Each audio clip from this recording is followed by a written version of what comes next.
Hello, and welcome to another podcast webinar hosted by the PIER Recovery Community Center in Newport. My name is Martin, your host, and I'm here with Sarah Bickers, who will be interviewing me today as we talk about another hot topic in recovery.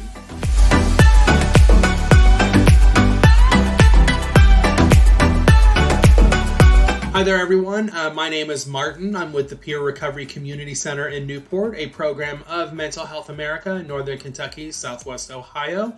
And I'm here with Sarah today, and her and I are going to be having a pretty cool conversation around body positivity in recovery.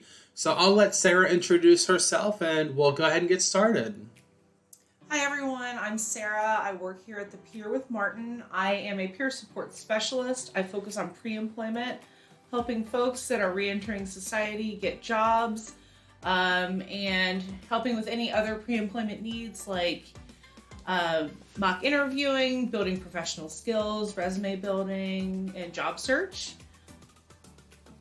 Nice. Very cool. So Sarah and I are both peers here at the Recovery Center. We have different areas of focus that we work on, but today we're going to have a nice conversation on body positivity and what does it mean to embrace your body and as a person in recovery. I'm a person in recovery who has been in recovery for almost 5 years, and like many people in recovery, I have lost and gained weight many times, especially after a 10-year meth addiction. I didn't eat.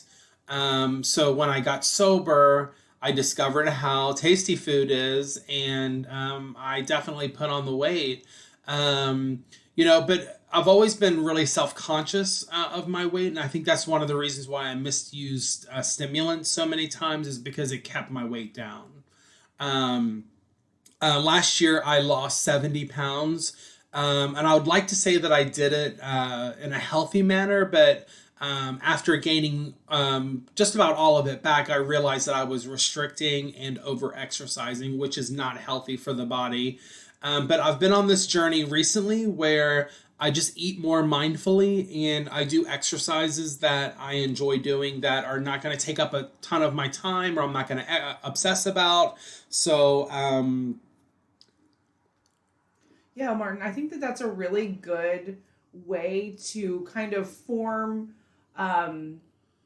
like a different relationship with food and exercise. I understand that, I can get a little obsessive being someone that, suffers from the disease of addiction. Yeah. And, the thing that I'm learning what to do is just appreciate my body. And, I've always struggled with like looking in the mirror, and, depending on how I view or perceive my body that day can really change the way I feel about myself, or my mood can change.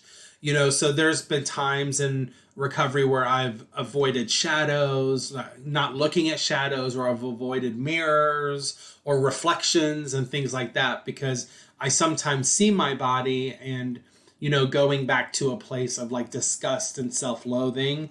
And it just stems from like, being a little kid and my mom always making comments about my weight, and, growing up and in high school, people always making comments about my weight. And most of my peers and my friends in high school were athletes. And even in college, I was in an apartment with 4 other soccer players. I was the big kid with the food problem. I've always been in environments where I've had to compare myself to other people. But, with this weight loss journey over the past year, I'm really learning how to just embrace my body, and being okay with being a bigger guy that's making healthier choices. There are people in the world that are bigger or thicker, as whatever word you want to use, that are healthy. I think there's this stigma and perception that people who are overweight are slobs and addicted to food, but that's not true, because I'm overweight, but I eat healthy 80% of the time. I do have days where I eat, whatever I want, and, and things like that. Sure. So what do you feel like was the shift for you from focusing more on I would say thinness, really, or fitness, instead of what it seems more that you're focused on, being healthful instead of being thin. Or do you feel like you're seeking more a feeling instead of an appearance? Yeah, so there's this constant need for like validation with my body. And I think a big part of that is just being a gay man. And, when I first came out, I learned very quickly that if you want to have multiple partners or, um, you know, be with the in crowd, I have to be skinny and good looking. That's a big part of like gay male culture.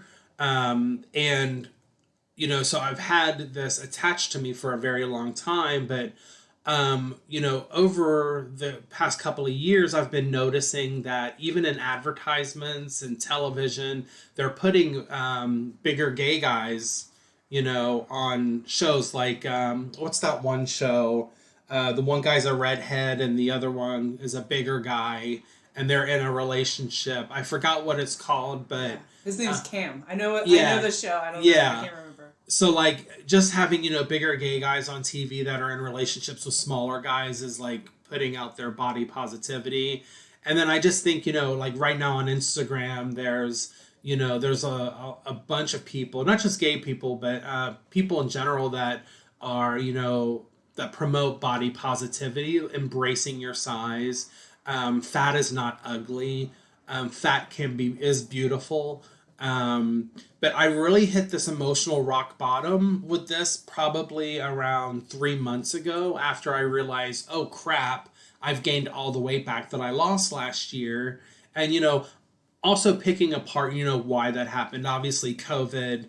I'm also in a new relationship. There are some things that are happening, but I also have realized that I really need to learn how to be okay with my body wherever I'm at.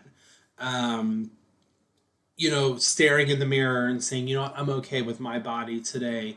Or when I put it on a shirt and it feels tight and I look in the mirror and I see my love handles, my beautiful love handles, or my stomach is hanging out over my belt. These are all things that, I find beauty in today. And I don't look at them as ugly. I'm not, a slob. I'm not fat. Like, this is just my body. That's really cool, Martin. So you feel like you've gotten to a place with like radical acceptance, like you love yourself no matter what, and I'm not going to say in spite of, because that's something that I do to myself. Like I am beautiful in spite of being overweight, and that's not true. I am beautiful and I am overweight. They are not the same. Like they are not mutually exclusive. So I love that. I love hearing your experience and how you've been able to arrive at this place where you love yourself and you accept yourself for who you are, and you're making changes not because you want to fit in or because you're comparing yourself, but because you want to be the best person that you can be, and you just want to feel good. I love that. Yeah, and like my partner Robbie, he's much smaller than me in frame and in size, and Robbie has a very similar relationship with food that I have, and that's one of the things that kind of molds our relationship together is we love spending time with each other and cooking for each other, going out to eat with each other and sharing food with each other, and really shifting my perception of I'm eating like a pig to I'm enjoying food with my partner today. My partner has always been very supportive and loving and kind towards my size. He's made comments like, Martin, I love your stomach, I love your body. I believe my partner, because he's always initiating affection towards me. So it contradicts what these core beliefs I have about myself, and it's one of those things where I really have to find the beauty with my body as other people view my body, because my head tells me that when I walk into a room with strangers, the first thing they are thinking of is, look at that fat guy walking in here. As we know, most people are thinking about themselves when a new person walks in as well, similar to how I'm thinking I'm fat. But I have really found some strength and some encouragement with the folks that I follow on Instagram that, and some of them are obese. Some of them could be considered as morbidly obese, but they love their body. They're in loving relationships where their partners love their body, and they are living their absolute best life. There's this girl that I follow. She probably weighs around 400 pounds. That's what I'm guessing. And she wears lingerie. She's on the beach taking photos. She's in summer dresses. Companies send plus size clothing to her to take pictures on beaches and in front of storefronts. And she talks about how this is me. This is who I am. Now, if I choose to lose weight, it's because of health reasons, but it's never because I think my body's ugly. And I love that she puts that on there. My partner actually introduced me to her. She's from Louisville, but she lives in Spain now with her partner, and she'll make comments on there. Her partner's much smaller than her, and there's a stigma around when women, especially, are bigger than their male partners. There's a lot of stigma around that. Or even in like gay relationships, I'm bigger than my partner Robbie. There's even been times Robbie and I have walked down the street or we're on a walk on the bridge here in Cincinnati, and we see other gay people walking towards us, and my head will tell me that they're thinking, certain ways about us because Robbie is thinner and I'm bigger. And that's just not typical in gay relationships. You normally see two people that are of the same size, same color, and it's just because of how, society is. People think differences are bad, when I think it's beautiful that there's such diversity in relationships. Even if you take a look at like advertisements and marketing now, like I saw a Folgers commercial, and it was a woman of color and a white cis male person, male, in a relationship with kids, and it's just, people are really starting to show diversity and the beauty of diversity in marketing now, so it's, being overweight and loving your body is totally okay, and it doesn't mean you're unhealthy just because you're overweight. Because I know so many people that are overweight and they eat healthy, they exercise, they take care of their mind. And, it's just how our heads just tell us that on certain days that it's unattractive or our partner finds it unattractive, especially if you've been overweight your whole life. You can't just take 30 years of thinking a certain way and just change it overnight, especially towards your body. Or, if you're a person that's been called fat or made fun of because of your weight, you can't just change that belief overnight. Yeah, absolutely. What you're saying really, strikes a chord with me. I feel like we have a very similar journey with our bodies and our size and our thinking and how we relate with society. And I have noticed as well that in marketing today, people of all different body types and sizes are being used in advertisements, and they aren't being like as touched up. Like, for instance, I was buying underwear recently online from Lane Bryant, a plus size women's store. And the women in the, like the models, a lot of times like a plus size model is not really like an indicator of a fat body, Right. They have a flat stomach. They're just bigger, like yeah, they just have like more mass on a thin frame essentially. But like these women, they were like size 26 maybe, and they had like fat deposits and stuff, and their bodies were more representative of mine. And I felt very seen. I felt like, okay, these underwear are probably going to fit me. And they did. And that's, I really loved that, because a lot of time plus size clothing is marketed in a way that it doesn't really fit a plus size body. They just took the pattern and stretched it out. So I'm feeling a little bit better about my size and who I am, because forever my weight has defined me as who I am as a person and how I interact with the world. And I feel like there's a shift. There's a shift coming, that I am valuable still. Like I feel like the world is changing, and I really love to hear your experience with that, and that are playing a part in that. You're sending a message that health is not a size thing, because I consider myself healthy, but my head still tells me that anyone passing me on the street thinks that I eat 7 cheeseburgers a day, because I am overweight.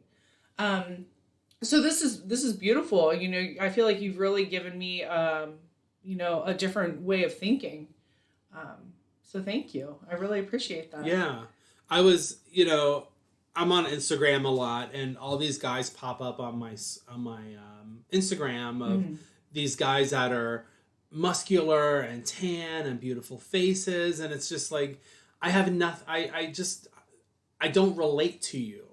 But I came across this couple that live in Dallas, and the guy he had a tattoo like me, and his partner was shorter and thinner, and there was a picture of them on the beach in Speedos, and they're both, again, not thicker guys with like flat stomachs with thick legs. They had like, rolls, or what we call rolls, and flabbiness, and I just saw their confidence, and that's who I want to follow.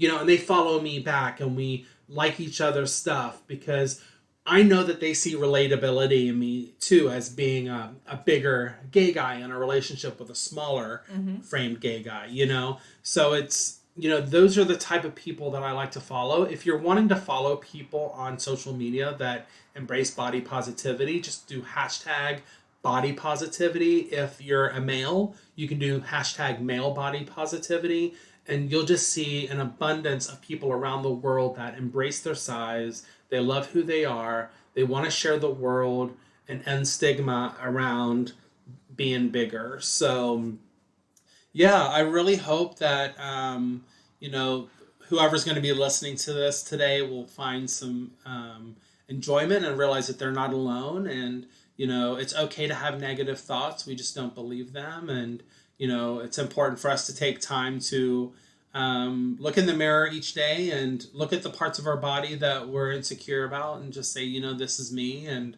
I'm okay with it. So is there anything you wanted to add, Sarah, before we end today? No, I mean, I feel like you really touched on how body positivity, like the switch for you, going from comparison to acceptance and love. And I feel like, accepting yourself for who you are is one of the greatest acts of self-love. That's my experience, at least. I think that, looking at myself, and maybe I'm unhappy with how my body looks. That is my truth. There are parts of my body that I would absolutely change if I had a magic wand. But loving myself still, and not letting that define me, and still having a positive attitude about who I am, and loving the capabilities of my body, because I can always find gratitude in that. Like, wow, I can walk. I have use of my limbs and my mind, and I can speak, and I can think, and I have a voice, and I'm heard. And I feel really grateful for that. So no, thank you so much, Martin. You really shared like an enlightening point of view. I loved it. Thank you. Absolutely.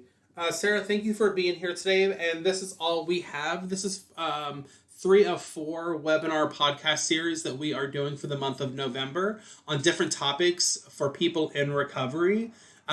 Please join us next week, as we're going to be with Sarah Downing talking about healthy relationships and how to keep people in your life. So if you'd like to follow us on social media, just type in the PIER Recovery Community Center, and that's PIER. Please visit us on Instagram and Twitter with hashtag PIER_recovery. Also, please visit us on our website at www.pierrcc.org.